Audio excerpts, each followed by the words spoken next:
Hi everyone, my name is Rachel Pierce and I'm going to talk about how to build a web application for people who want to learn where it is legal to forage for wild leeks. If you don't know what wild leeks are, or ramps as they are called here in West Virginia, Allium trichocum is a species of wild allium similar to garlic or onions. They are a pungent spring ephemeral native to the northeastern United States and mid-Atlantic regions. They are harvested in the spring before the leaves die off and the bulb goes to flower. Due to their increasing popularity and their long maturity period, which may be about 7 years, it's important for people to know how and where to harvest ramps sustainably.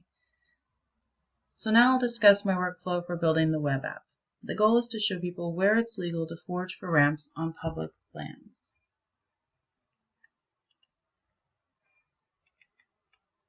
I began in ArcGIS Pro with occurrence data I downloaded from the Global Biodiversity Information Facility, as well as 5-meter state boundaries from the U.S. Census Bureau. I also used protected areas polygons from the USGS Protected Area Database version 2.1.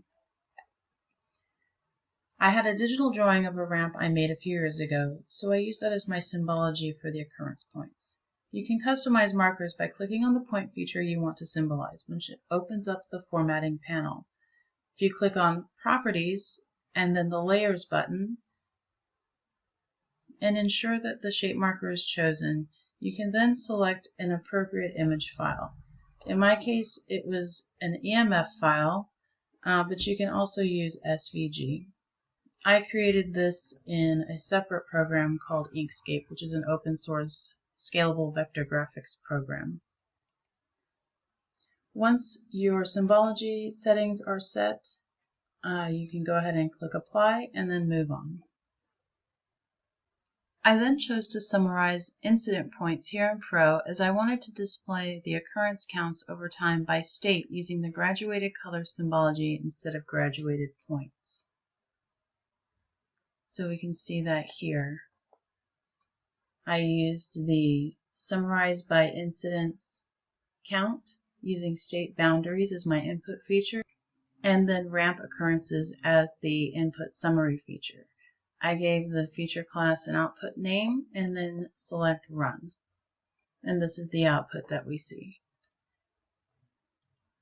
I symbolize that using this color scheme from light to dark, so that you have few points in the lighter areas, and the darker the color is, the more points there are within that state.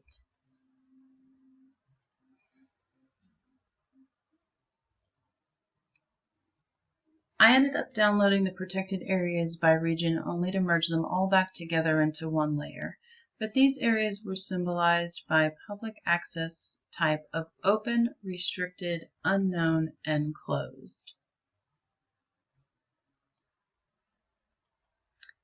I enabled the time settings on the occurrence data because I think it's important and helpful for people to see how public awareness of ramps has increased over the past 140 years or so. So basically, I set the layer time to each feature has a single time field. I chose occurrence date for the time field and then set the time extent to the earliest and the latest dates.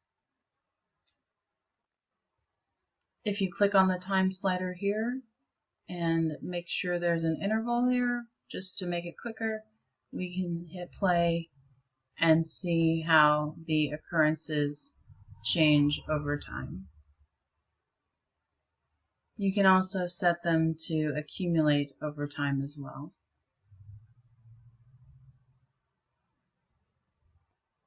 When publishing the layer, I enabled editing so that the edit widget would be of use to my users later on in the web app.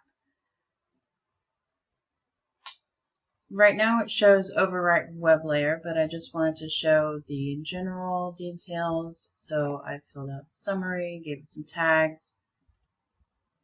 Here's where I enabled editing and analyze and then publish.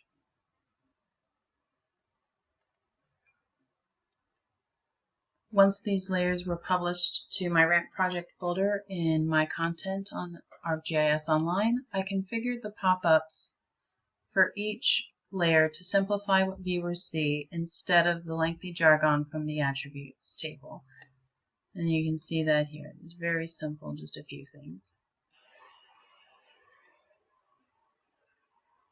I also modified the pop-ups for the protected areas region, so it was just a few items. And I did the same as well for ramp count by state, which was the summarized incident points. And this one's just very simple, ramp occurrences in some state over time with the total count. I added this feature layer into the map viewer and made some bookmarks to try to make it easier to navigate and double check that the pop-ups retain the configured details and that each layer populated in the map. Once saved, this web map could be incorporated into a web application. I chose to use Web App Builder's dashboard theme as I really like the way you can compartmentalize the information with the widgets. It's probably one of my favorite exercises in our Getting to Know Web GIS book. For this application, I wanted users to be able to filter by protected area region. I only used 4 out of the 12 designated regions as ramps only occur in these 4 regions.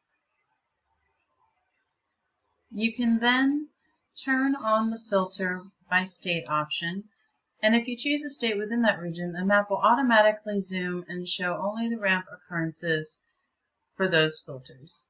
If you switch off the filters, the map will return to the previous extent. In the same widget box, you can choose the edit feature and add occurrence points. So for example, I purchased several pounds of ramps that had been harvested way too early. I'm still getting them dispersed, but for example, I can zoom to the location where I've already planted bulbs. In this case, it's an easement owned by the Nature Conservancy and Potomac Valley Audubon Society. I've been in contact with them and am allowed to plant on their property given I follow the constraints of river proximity and far enough away from the trails. I happen to know the location of my bulbs, so I can zoom to my location, click on the point feature, make sure I have the point selected, and then I can add a point to the map. I can also fill in some information about this occurrence if I wanted to. Since I have these points on a different feature layer created with the Collector app, I won't add any of this data or keep it for now. So I can undo my addition. To return to the home extent, you can simply click the Home button and the infographics will repopulate with the complete data. Users can see the occurrences by year and use the adjustable slider to essentially zoom in and out of the annual data. In the same widget box is a wheel chart that shows the acreage of open access lands by the easement or landowner, such as cities, National Park Service, etc.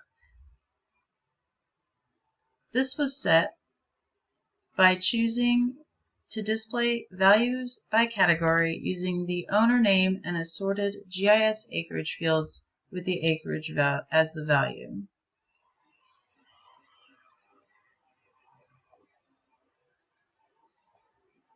The third widget on the left shows occurrences by extent, as well as the count of all the protected lands in the region I have attached to this web map. If I had all 12 regions, this value would be much larger. Zooming and panning the map will change the display of these values to what is visible in the extent.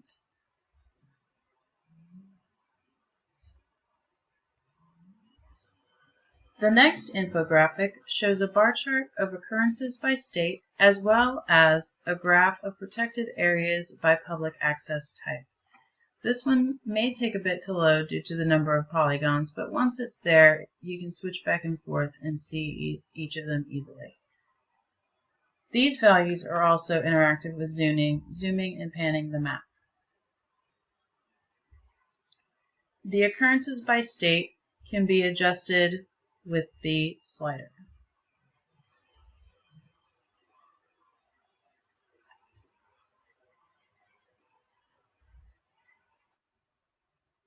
I've also included the attribute table option. If I click a feature on the map and zoom to it, The table will adjust to the view as well.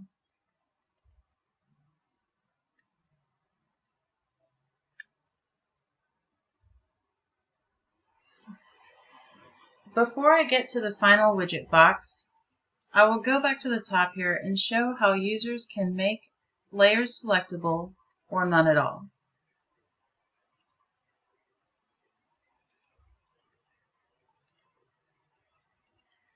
Selection can be made with a point and click or by drawing polygons, and selections can be cleared by clicking the clear button. Next, we can enable the time slider and adjust the time interval and slider speed.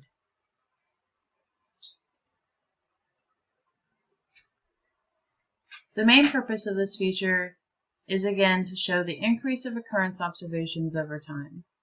I think it's a really fun visualization.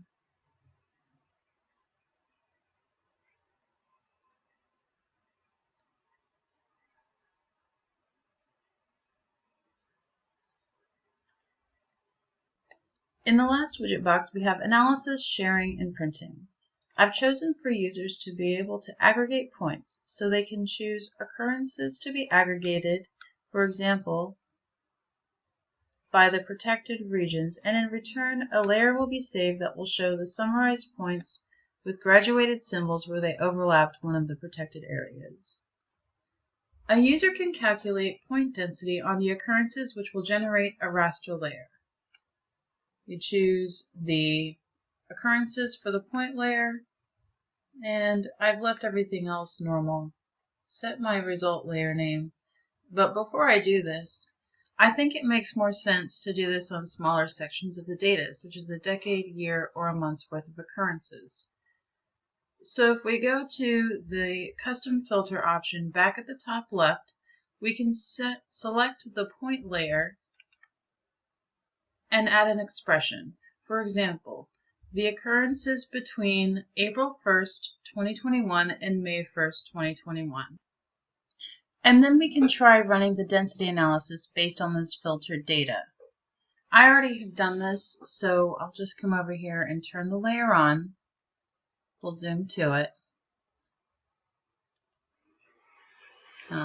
Here we go. And now that the process is run, we get that raster overlay in the purple gradient, which shows us that for this year between April and May, there was the most density of occurrences near the Chicago area, with a few other spots by Philadelphia, Pennsylvania, Albany, New York, and Minneapolis, Minnesota. So if we look at the Summarize Nearby tool, we can analyze which protected areas are closest to the occurrence points. So we'll choose the occurrence points here, and then we'll summarize the protected regions. I've kept the default 5-mile line distance and everything else the same, and ran the analysis. If we turn that layer on, I've already zoomed in, and we can see here this protected area is within 5 miles, and it's open access to this ramp point.